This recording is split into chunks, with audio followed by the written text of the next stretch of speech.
I am Februar 1988 stand ein sterbender Mann vor einer Tafel am California Institute of Technology. Mit zitternder Hand griff nach einem Stück Kreide und schrieb einen einzigen Satz, Sieben Worte, mehr nicht. Diesen Satz nahm mit ins Grab, aber hinterließ der Welt. Und seit diesem Tag im Februar versuchen Physiker, Philosophen, Lehrer und Studenten überall auf der Erde, sich von diesem Satz zu erholen. Bisher hat es niemand wirklich geschafft. Sein Name war Richard Feynman, Nobelpreisträger, Mitentwickler der Atombombe, Erfinder der Feynman-Diagramm, aber das war nicht das, was ein besonders matcht. Was ein besonders matcht, war ein bestimmt Art zu denken, ein bestimmt Art, die Welt zu betrachten. Und in seinen letzten Stunden destilliert dies ganz Lebensphilosophie in einen einzigen Satz. Was ich nicht erschaffen kann, das verste ich nicht. Das klingt zunächst einfach. Es klingt sogar harmlos. Aber wenn du diesen Satz wirklich durchdenkst, wenn du ihn auf dein eigenes Wissen anwendest, dann zerbricht etwas in dir. Plötzlich erkennst du, dass fast alles, was du zu wissen glaubst, gar kein Wissen ist. Es sind nur Edikten, es sind nur Namen, es sind Wörter, die du gelernt hast, zu verstehen, was sie wirklich bedeuten. Und genau hier beginnt unsere Reise. Ein Reise in den Kopf eines der ungeheuerlichsten Denker des 20. Jahrhunderts. Ein Reise, die den Art zu lernen für immer verändern wird. Feynman zu verstehen, müssen wir ganz zurück nach Far Rockaway in Queens, New York.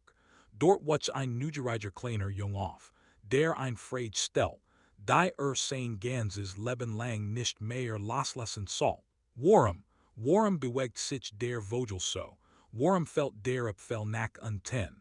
Warum sind die Wolken weiß? Sein Vater Melville Feynman war ein einfacher Mann ohne wissenschaftlichen Abschluss. Aber besaß etwas viel Wertvolleres. Besaß die Fähigkeit, seinen Sohn nicht mit Namen abzuspeisen, sondern mit Mechanismen. Wenn der kleine Richard auf einen Vogel zeigt und fragt, wie heißt der, antwortet der Vater oft etwas Ungeheuerliches. Sagt, du kannst diesen Vogel auf Deutsch, Englisch, Französisch, Italienisch oder Spanisch benennen. Du kannst ihn in jeder Sprache der Welt benennen. Und am Ende weißt du absolut nichts über den Vogel. Du weißt nur, wie Menschen ihn nennen. Schau ihn dieren, beobacht wie fliegt, beobacht was frisst, beobacht wie sein Federn putzt, das ist Wissen. Der Name ist nur ein Etikett. Dies Lektion prägt Feynman für den Rest seines Lebens. Sei Wort zum Kern seines gesamten Denkens. Und sei ist der Grund, warum später so erbarmungslos mit dem Bildungssystem umging. Denn das Bildungssystem produziert genau das Gegenteil. Es belohnt Etikten, es belohnt Definitionen, es belohnt das Wiederholen von Begriffen, die niemand wirklich verstanden hat. Stell dir das Bildungssystem als ein gigantisches Fließband vor, auf der einen Zeit gehen Lehrschüler hinein. Am anderen Ende kommen Absolventen heraus, die Definitionen auswendig wissen, Formeln residieren können und Diplom in der Hand halten. Aber sobald sie das Gebiet verlassen, beginnt das Wissen zu zerbrechen. Innerhalb von Wochen ist es weg, innerhalb von Monaten ist es vergessen. Und das erschreckend ist, dass die meisten Menschen das nicht einmal merken. Feynman nennt das einmal Kreisdenken. Du fragst jemanden, was Trägheit ist. Antwortet, das ist die Eigenschaft, das Körper ihrer Bewegung beibehalten. Du fragst, warum behalten sie ihre Bewegung. Antwortet, wegen der Trägheit. Du bist Kreis gelandet. Du hast keinerlei Information gewonnen. Du hast nur einen Namen für etwas, das du immer noch nicht verstehst. Und genau dies Art von Pseudowissen wird in Schulen, Universitäten und sogar in den höchsten Bildungseinrichtungen der Welt täglich verteilt. Feynman selbst beobachtet dieses Phänomen mit eigenen Augen in Princeton. Saß in Seminaren mit den brillantesten Köpfen der Welt, Professoren erklärten Komplexkonzept, alle nichten, alle werken verstandig. Aber wenn Feynman jemand en spetter bij zijn naam unfragt, was meentes du eigentlich genau damit, brak des gans gebejuts usamen. Niemand kan is werkelijk erklären, is war collective Selbststichung. Ein Aufführung von Verständnis und tatsächliches Verständnis, Feynman war erschüttert, und aus dieser Erschütterung entstand etwas Mächtiges, ein Method, ein einfach, brutal ehrlich Method, mit der jeder Mensch herausfinden kann, ob etwas wirklich verstanden hat. Dies Method trägt heute seinen Namen, die Feynman-Method. Sie besteht aus 4 Schritten. Aber bevor sie ansehen, möchte ich, dass du dir eins klar machst. Dies Method ist nicht angenehm. Sie ist nicht bequem. Sie ist tatsächlich oft schmerzhaft. Denn sie zwingt dich, deinen eigenen Wissensluken ins Gesicht zu sehen. Und das ist etwas, das die meisten Menschen mit allen Mitteln vermeiden. Schritt 1. Erkläre das Thema, das du lernen möchtest, so als würdest du es einem zwölfjährigen Kind erklären. Nimm ein leeres Blatt Papier, schreib oben den Namen des Themas, und dann beginn zu erklären. Aber nutze kein Fachbegriff, kein Abkürzungen, kein komplizierten Wörter, hinter denen du dich verstecken könntest. Wenn du Quantenphysik erklärst, darfst du nicht sagen, das ist die Wellenfunktion eines Teilchens.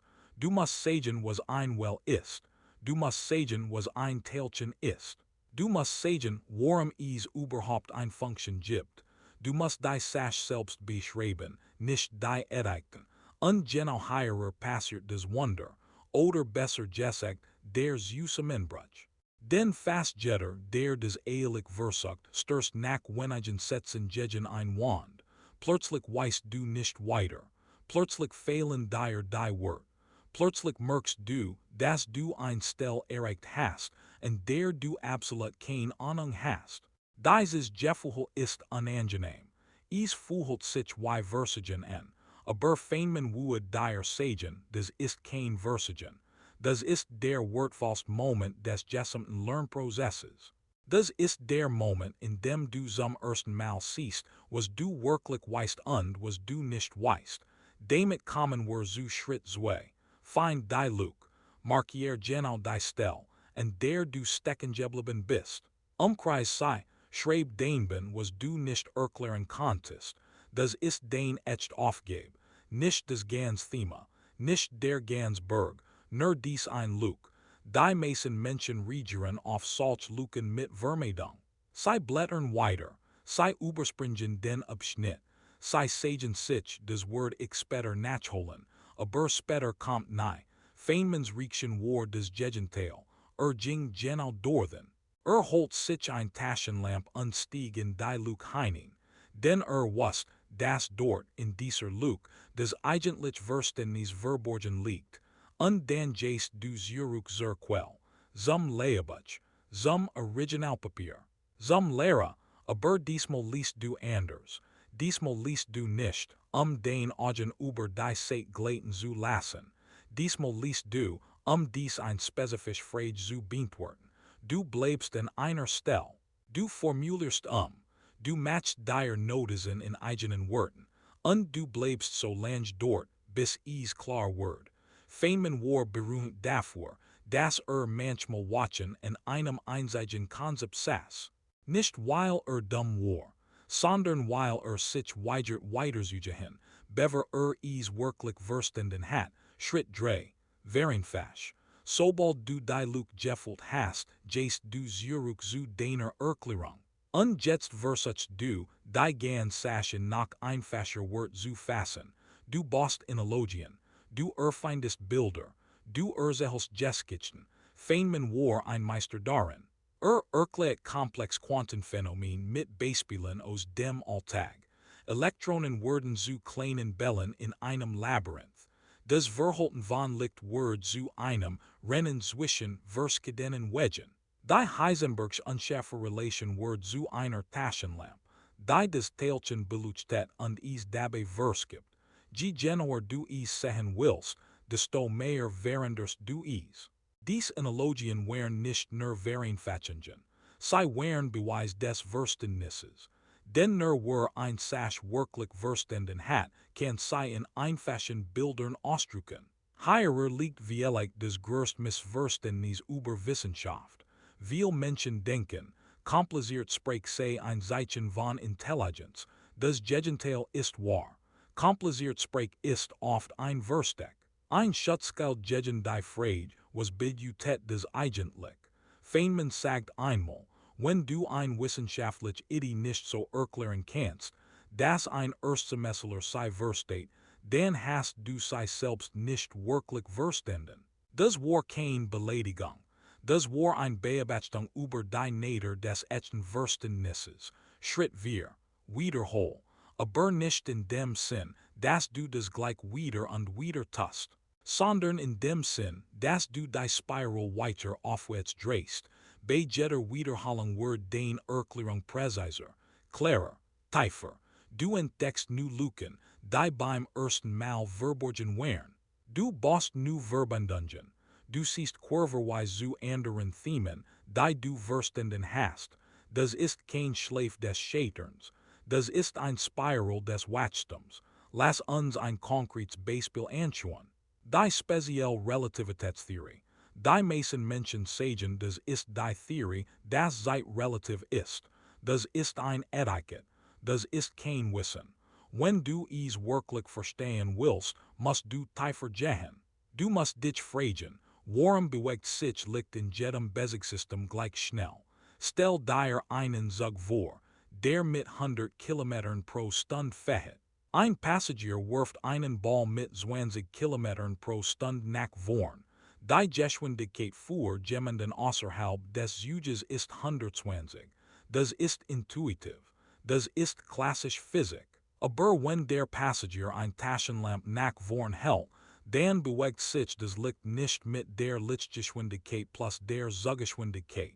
Es bewegt sich genau mit der Lichtgeschwindigkeit. Immer, für jeden. Egal wie schnell der Zug fährt. Und genau hierer zerbricht den alltägliche Vorstellung von Zeit und Raum.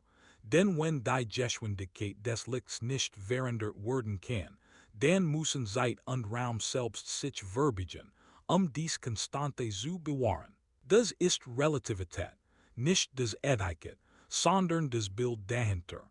Feynman selbst lebt dies Philosophie in jedem Aspekt seines Lebens. Als in Los Alamos im Manhattan Project arbeitet, war von den Tresseren fasziniert, in denen geheim Dokument aufgebaut wurden. Und der Wissenschaftler benutzten einfach ihre Kombinationen. Feynman wollte verstehen, wie dies Tresor funktionierten. Studiert die Mechanik. Zerlegt sie in Gedenken. Fand heraus, wie die Stift sich bewegten, wie die Räder einrichteten. Am Ende konnte die Mason Tresor in Los Alamos nacken, nicht aus Bosheit, sondern weil sich weigert, ein System zu benutzen, es zu verstehen. Das war Feynman in einem Satz. Verstehen statt benutzen. Erschaffen statt nachahmen. Dies Haltung führt ein schließlich zur Quantenelektrodynamik, einer der schwierigsten Bereiche der modernen Physik. Während der Wissenschaftler endlos Gleichungen schrieben, zeichnet Feynman Bilder. Klein Diagramm mit Linien und Wellen. Dies Diagramm zeigten auf einen Blick, was vorher Satan von Formeln gebraucht hat. Heute heißen sie Feynman-Diagramm. Sie werden in jedem Physiklabor der Welt verwendet. Und sie sind das wohlbeste Beispiel dafür, wie tiefes Verstehen zu radikaler Vereinfachung führt. Für dies Arbeit erhielt 1965 den Nobelpreis, aber das war ihm fast egal. Sagt sogar, der wirkliche Preis sei das Vergnügen am Entdecken selbst.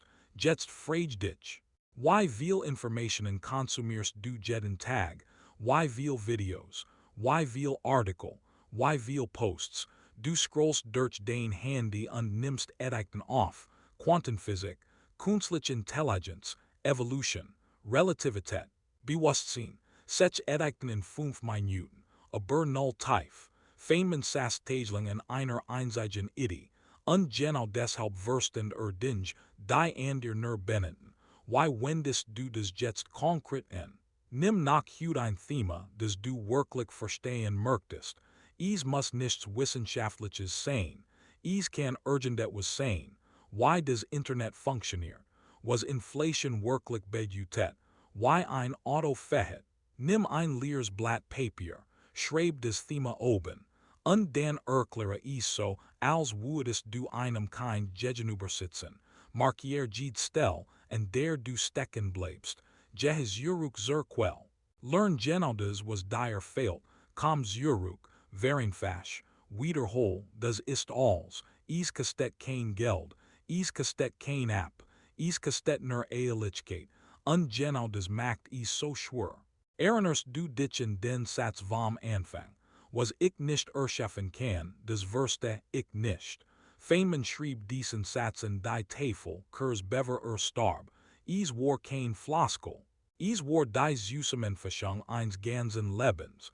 Wenn du ein Idee wirklich verstehst, dann kannst du sie ableiten. Du kannst sie rekonstruieren. Du kannst sie nachbauen. Wenn du sie nur auswendig kennst, dann verschwindet sie, sobald die Prüfung vorbei ist. Und das ist der Unterschied, den Feynman meint. Das ist die Schwelle zwischen auswendiglernen und echtem Wissen. Stell dir den Wissen wie einen Eisberg vor. Über der Oberfläche schwimmt das, was du sagen kannst, die Begriff, die Definitionen, die residierten Sätze, aber darunter, in den dunklen tiefen Bereichen, liegt das eigentliche Verstehen. Die Verbindungen, die Mechanismen, die Ursprung. Feynman wollte immer den ganzen Eisberg sehen, ist nicht in der Oberfläche geblieben, ist hinabgetaucht. Und das hat einen zu einem der einflussreichsten Denker des 20. Jahrhunderts gemacht. Wenn du Hut eins aus diesem Video mitnimmst, dann lass es dieses sein. Verwechsel niemals Bekanntheit mit Verständnis. Ein Wort zu kennen ist nicht dasselbe, wie das Ding hinter dem Wort zu kennen. Ein Konzept gehört zu haben ist nicht dasselbe, wie es zu durchdringen. Du bist nicht verpflichtet, alles zu wissen. Aber wenn du etwas weißt, dann lass es echt sein. Lass es lebendig sein. Lass es etwas sein, das du erschaffen, ableiten und einem Kind erklären kannst. Feynman starb am 15. Februar 1988 in Los Angeles. Hinterließ eine Frau, zwei Kinder, einen Nobelpreis, 100 Vorlesungen, das Diagramm und einen letzten Tafelsatz. Sieben Worte. Was ich nicht erschaffen kann, das verste ich nicht. Hut, fast 40 Jahre später, lesen Studenten überall auf der Welt diesen Satz. Manch lächeln, manch verstehen einen falsch. Aber einige wenige, ein sehr kleine Gruppe hören wirklich hin. Sie nehmen ein leeres Blatt, sie setzen sich hin, sie beginnen zu erklären. Und in dem Moment, in dem sie zum ersten Mal in ihrer eigenen Wissensluk stecken bleiben, beginnt etwas Neues. Etwas, das sich Lernen nennt. Das echt Lernen. Genau das, was Feynman uns hinterlassen hat. Wenn dir dieses Video geholfen hat, lass ein Abo da. Schreib in die Kommentar, welches Thema du als nächstes mit der Feynman-Methode angehen wirst. Und denk daran, es geht nicht darum, intelligent zu wirken. Es geht darum, wirklich zu verstehen. Bis zum nächsten Mal.